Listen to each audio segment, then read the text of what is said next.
here we're adding water to a solution. The important thing to keep in mind is that the moles of the solute remain constant. What's changing is that we have a new solution volume. All right, so now let's look at what we're asked to calculate in this question. We're asked to calculate the molarity of chloride ions. So what we're asked to calculate is the moles of our chloride ion per liter of solution. Now let's think about how we're going to get each of these individual values. The liters of solution is the new solution volume, which is going to be the volume of the water plus the volume of the initial solution. So that's 600 milliliters plus 500 milliliters. So that's 1100 milliliters, or 1.100 liters. So now we want to calculate the moles of chloride ion, which we get from the sodium chloride.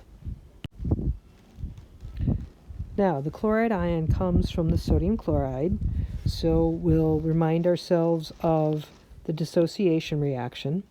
Here, things are easy in that it's a 1-to-1 ratio, i.e. every mole of sodium chloride releases 1 mole of chloride ions.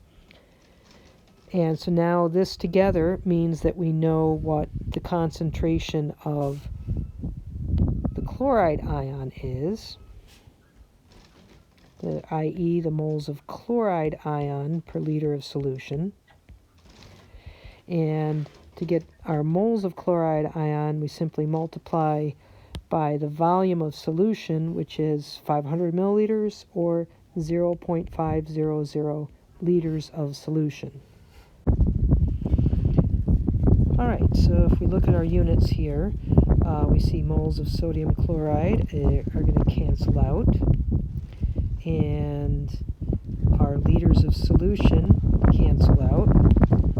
So here in the end, we find that we have 0.400 moles of chloride ion. So now we go up to our initial calculation. So we have 0.400 moles of chloride ion per liter of solution.